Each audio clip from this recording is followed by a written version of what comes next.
Live from New Delhi, you're watching DD India Live, India's voice to the world. I'm Abhishek Mahajan, coming up in the next 30 minutes.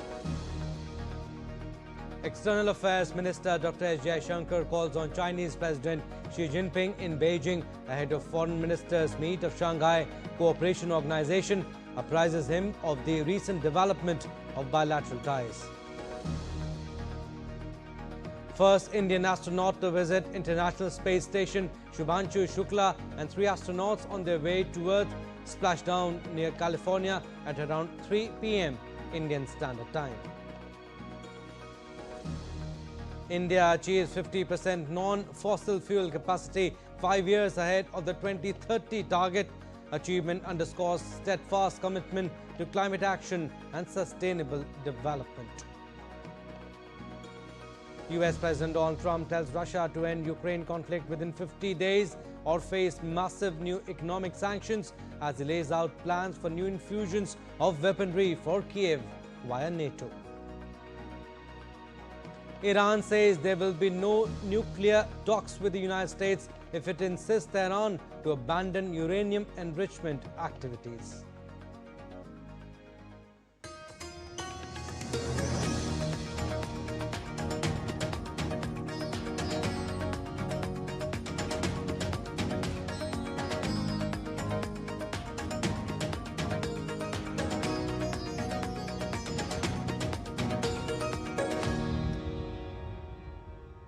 News in detail now. India's External Affairs Minister Dr. S. Jaishankar called on Chinese President Xi Jinping this morning in Beijing along with his fellow SCO foreign ministers. Dr. Jaishankar conveyed the greetings of President Draupadi Murmu and Prime Minister Modi. He also apprised President Xi of the recent development of India-China bilateral ties. The minister said that he values the guidance of leaders of both sides in that regard. The meeting with Chinese President comes a day after Dr. Jaishankar held talks with Chinese Vice President Han Zheng in Beijing. India's External Affairs Minister will attend the meeting of the foreign ministers of the Shanghai Cooperation Organization in China's Tianjin. During the meeting, the leaders will exchange views on SCO cooperation in various international and regional issues. The Chinese president also held a meeting with Russian Foreign Minister Sergei Lavrov in Beijing. The foreign ministers of the SCO member states also held a group meeting with President Xi Jinping.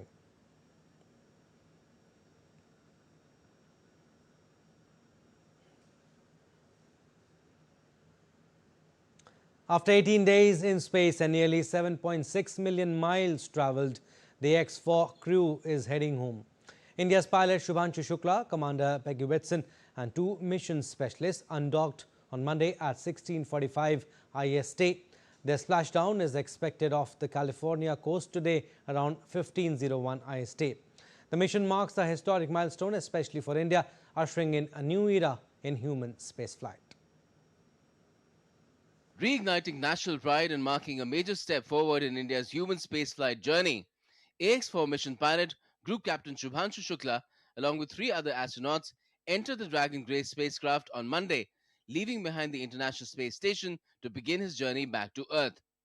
The hatch of the Dragon Grace spacecraft, connecting it to the International Space Station, was closed at 2:37 p.m. IST on Monday. Undocking with the ISS was completed at 4:45 p.m. Indian Standard Time. In a social media post, India's Minister for Science and Technology and Space, Dr. Jitendra Singh, said the entire nation eagerly awaits Shukla's safe return. Shukla's family expressed immense pride and joy ahead of his return on the 15th of July. They are planning a grand welcome, reflecting the nation's pride in his historic achievement.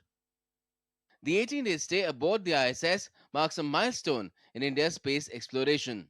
As part of the Axiom Mission 4, or AX-4, Shukla became the first Indian in 41 years to reach the ISS. During the mission, he conducted over 60 experiments, including 7 led by ISRO, focusing on microgravity research, covering sustainable space agriculture, crop resilience, microbial adaptation, and muscle regeneration. The AX-4 mission, a collaboration between ISRO, NASA, Axiom Space, and SpaceX, marked India's return to human spaceflight after more than 4 decades. Launched on the 25th of last month, the mission saw Indian Air Force pilot Group Captain Shubhanshu Shukla make history. On Sunday, before undocking, the AX4 crew participated in a farewell ceremony aboard the ISS. Shukla said, 41 years ago, an Indian astronaut described what India looked like from space. And now, people are eager to know what India looks like today. आज का Bharat space से महत्वाकांक्षी दिखता है। आज का भारत निडर दिखता है। आज का भारत कॉन्फिडेंट दिखता है। आज का भारत गर्व से पूर्ण दिखता है। और इन्हीं सब कारणों की वजह से मैं एक बार फिर से कह सकता हूँ कि आज का भारत अभी भी सारे जहां से अच्छा दिखता है। Shukla's participation is a key milestone for India's space ambitions, particularly the Gaganyaan program. On the 28th of June, Prime Minister Narendra Modi interacted with Group Captain Shukla via video conferencing and said that his mission and experience would significantly contribute to India's space journey. आप तो मुझे भली भांति जानते हैं, जब भी किसी से बात होती है तो मैं होमवर्क जरूर देता हूं। हमें मिशन गगनयान को आगे बढ़ाना है। हमें अपना खुद का स्पेस स्टेशन बनाना है और चंद्रमा पर भारतीय एस्ट्रोनॉट की लैंडिंग भी करानी है। इन सारे मिशंस में आपके अनुभव बहुत काम आने वाले हैं। After landing, Group Captain Shukla and the crew will undergo a 7-day rehabilitation program under the supervision of flight surgeons to readjust to Earth's gravity and conditions. Rabindra Chauhan's report, DD India. India's Ministry of External Affairs has taken up the matter of eggs thrown on Rath Yatra in Toronto with the Canadian government, stressing that despicable acts are regrettable. MEA's official spokesperson Randeep Jaiswal said, and I quote, "We have seen reports regarding disruption created by mischievous elements during the Rath Yatra procession in Toronto. Such despicable acts are regrettable and are against the spirit of the festival, which seeks to promote unity, inclusivity and social harmony. We have strongly taken up the matter with Canadian authorities to hold the perpetrators of the act accountable. We hope the Canadian government will take necessary action to protect the religious rights of people." Unquote. Moving on, India has achieved a new landmark in its energy transition journey, reaching 50% of its installed electricity capacity from non-fossil fuel sources. Notably, this achievement comes 5 years ahead of the 2030 target set under the Paris Agreement. On the global stage, India continues to lead in climate action, promoting equity and sustainable lifestyles. This breakthrough, driven by initiatives like PM Kusum and rooftop solar, highlights India's commitment to climate leadership and inclusive energy growth. Union Minister of New and Renewable Energy Dr. Prahlad Joshi hailed it as a proud moment, crediting Prime Minister Modi's leadership for the nation's green transformation. India now stands as a global torchbearer of clean, inclusive and sustainable development. The International Solar Alliance convenes its 7th Regional Committee meeting for the Asia and Pacific region in Colombo from today. The 3-day meeting focuses on developing investment-ready solar solutions, promoting cross-border solar interconnections and scaling up emerging technologies such as green hydrogen, energy storage and e-mobility. A key highlight will be the signing of country partnership frameworks and collaborative agreements with international partners. Participants will also explore operationalizing the small island developing states solar platform, expanding star centers to build institutional capacity and leveraging digital learning platforms to bridge regional skill gaps.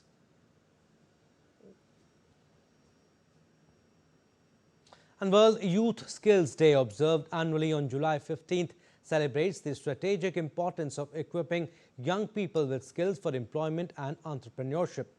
The theme for 2025, Youth Empowerment through AI and Digital Skills, highlights how artificial intelligence is transforming the way we learn, work and grow. Here's a report by DD India's Kriti Madhera. Across India, young entrepreneurs are harnessing the power of digital technologies to drive real change on the ground. One such innovation is the AI Angari Project called Prarambh Shala, which is a breakthrough in early childhood education, integrating smart learning tools and AI based monitoring. This initiative transforms traditional Anganwadis into digital enabled spaces where children can learn through smart boards and engaging activity based learning. So while considering the Anganwadis, the importance of Anganwadis, that around 5-year kids of India are starting their learning journey from this particular Anganwadis. So considering that and considering the gaps that are there in the Anganwadi, what we have decided to digitalize that thing. So that even if Anganwadi worker is not present, even the Sahayika can come and at least facilitate the class for that particular day. Anganwadi workers just have to come and switch on the board, and everything is pre-decided in the board. Like on that particular day, what they have to teach. Like first there is a poem, then there is card-based activity where they have to Anganwadi worker will interact with kids, also presenting the visuals. It aims to make foundational education more interactive and curiosity driven, laying a solid groundwork for lifelong learning. In India, more than 5 crore kids studying in 1.3 million Anganwadis, and the condition of these Anganwadis is not much satisfying. So, we have observed this thing, how we can improve the learning level in these Anganwadis, how we can facilitate the Anganwadis worker, how they can more empowered, how they can teach kids through digital learning. And as we know, national education policy is also focusing on the visual learning part. But these Anganwadis does not have any kind of digital infrastructure. So this is the major cause we want to solve. For this, we have designed this Prarambh Shala, which is based on AI concept. From children to teachers and administrators, AI Anganwadi is nurturing a new era of learning, and behind it all, a wave of young innovators is redefining what inclusive tech enabled education looks like in India. On National Youth Skill Day, the message is very clear. When empowered the right way, with right vision and right skill, the youth of the nation can truly redefine the future of learning. With camera person Ajit, I'm Kriti Vadhera reporting from New Delhi for DD India.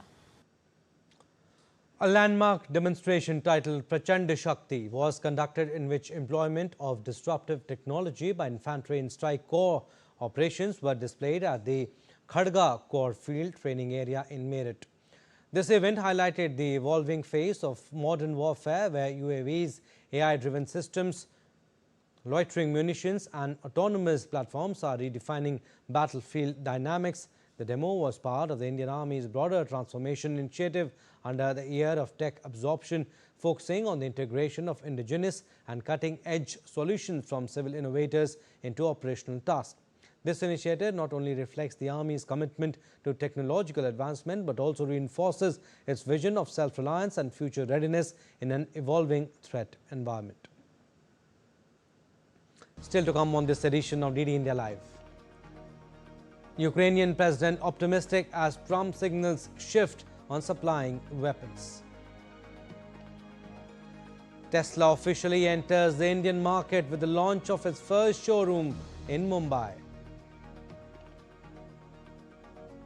And drones and fireworks dazzle over Eiffel Tower for Bastille Day.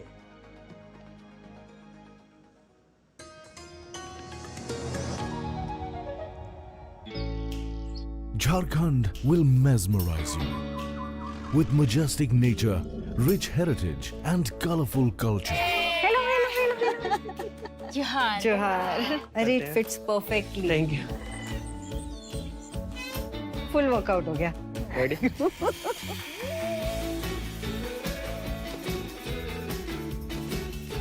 Postcards from Jharkhand on National Geographic.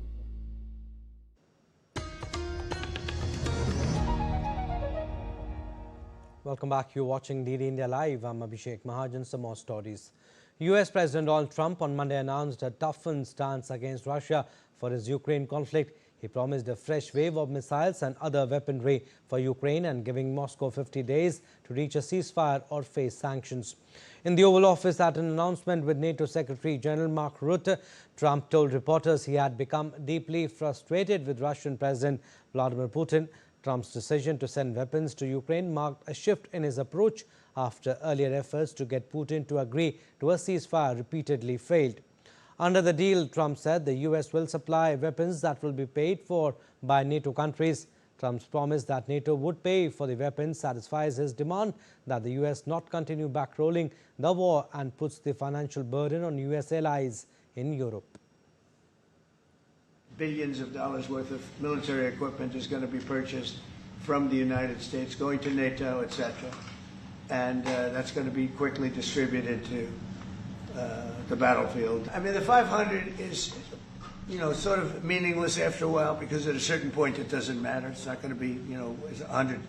100 is going to serve the same function. But, yeah, I have it at 100%. They may have it, I don't know what they're going to end up with. They may have it at 100 too. They may have it at 500. Ukraine President Volodymyr Zelensky has made regular appeals to the U.S. and its NATO allies for weapons to help defend itself against Russia. Ruth said Germany, Finland, Denmark, Sweden, Norway, the Netherlands and Canada all want to be part of rearming Ukraine.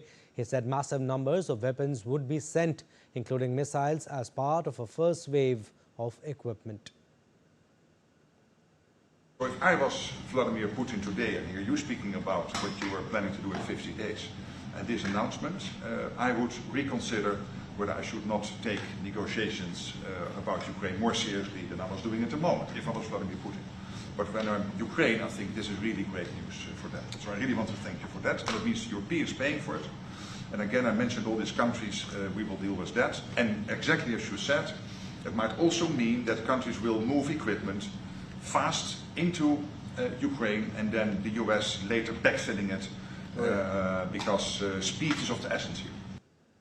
And Donald Trump coupled his arms announcement with a vow to impose tariffs and sanctions on Russia if Moscow will not make a ceasefire agreement within 50 days. The president threatened to hit buyers of Russian exports with sanctions unless Russia agrees a peace deal in 50 days. It is a major shift in policy brought on by disappointment with Moscow. Trump has been reluctant to punish Russia, but he came away from a recent phone call with Putin disappointed that the Russian leader appeared prepared to continue the conflict. I'm disappointed in President Putin because I thought we would have had a deal 2 months ago, but it doesn't seem to get there. So based on that, we're going to be doing secondary tariffs if we don't have a deal in 50 days. It's very simple. And they'll be at 100%. And that's the way it is. It can be more simple. It's just the way it is. I hope we don't have to do it. Ukrainian President Volodymyr Zelensky spoke to the U.S. President after his announcement of new weapons for Ukraine and thanked him for his support. Zelensky said he and Trump had agreed to speak more frequently and continue coordinating their steps. Зустріч з генералом Келлогом, він почав візит в Україну доволі змістовно. Ми говорили продуктивно. Я вдячний президенту Трампу за готовність підтримувати захист життів наших людей. Iran said on Monday there would be no nuclear talks with the United States if they were conditioned on Tehran abandoning its uranium enrichment activities. The remarks came after Foreign Ministry spokesman Ismail Baqai said Iran had not set a date for any meeting with the United States. Washington and Tehran had been engaged in several rounds of negotiations seeking to strike a deal on the Islamic Republic's nuclear program. Arakchi and Witkoff had previously failed to conclude a deal after 5 rounds of talks that began in April, while the Omani-mediated negotiations were halted as Israel launched its surprise attack on Iranian nuclear and military facilities on June 13, with the United States later joining its ally and carrying out limited strikes. Though Tehran has said it will not renounce its right to the peaceful use of nuclear power. Australia PM Anthony Albanese met China's President Xi Jinping and Premier Li Qiang in Beijing on Tuesday on his second visit to China as Prime Minister. Albanese stressed that dialogue is essential to Australia-China relations, highlighting the value of calm, consistent engagement to promote regional stability and protect national interest. Albanese is on his second visit to China as Prime Minister, seeking to bolster recently stabilized trade ties even as geopolitical tensions remain high. Relations between Beijing and Canberra have charted a bumpy course over the past decade, a period marked by repeated disagreements over national security and competing interests across the vast Pacific region.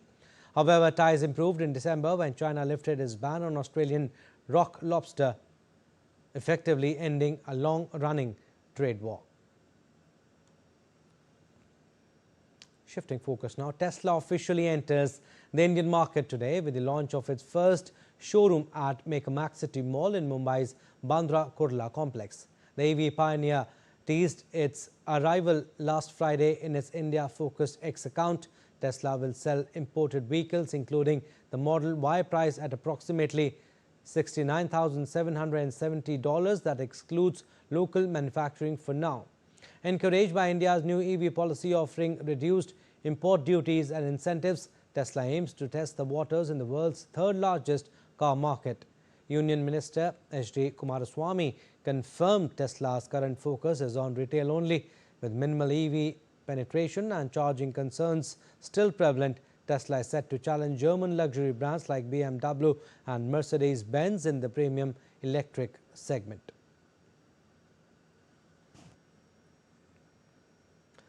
The National Cadet Corps is celebrating its 77th Foundation Day, marking a legacy of over 7 decades since its inception on 15 July 1948 and growing significantly over the years, with nearly 20 lakh cadets enrolled nationwide today.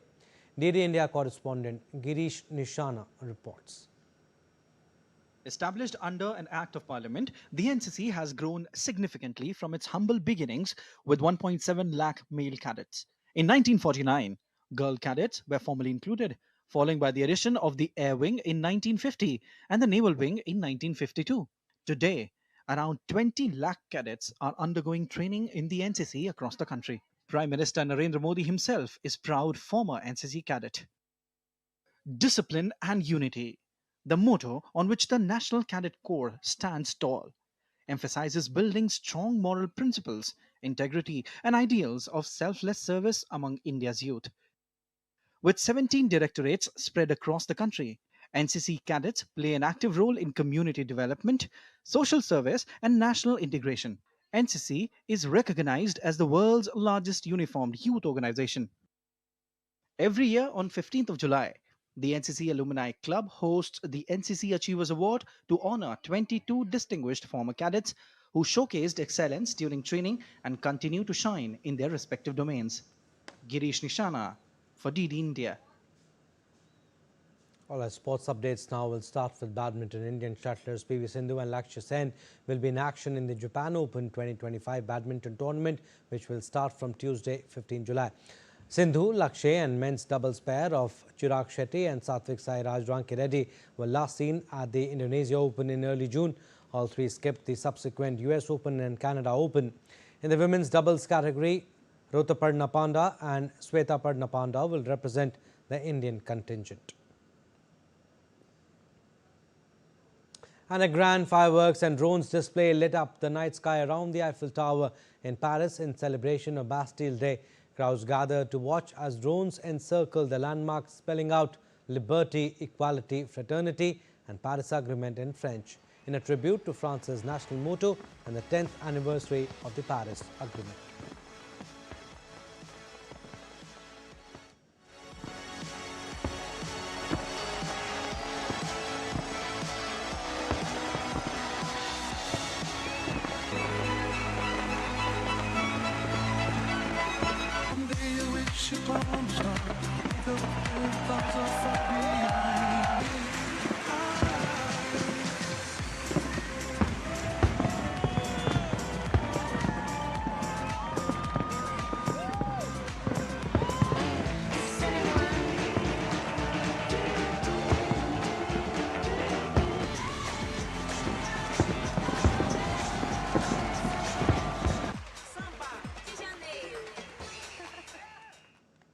Well, that's all we have in this edition of DD India Live, but do let us know your thoughts on the news of the day. For those on the go, you can get all the latest news and updates from India and across the world on DD India mobile app. The app is available on both Android and iOS platforms. Scan the QR code on the screen to download now. And we'll be back with more news as it breaks here on DD India. I'm Abhishek Mahajan. From all of us here in Delhi, thanks for watching DD India Live.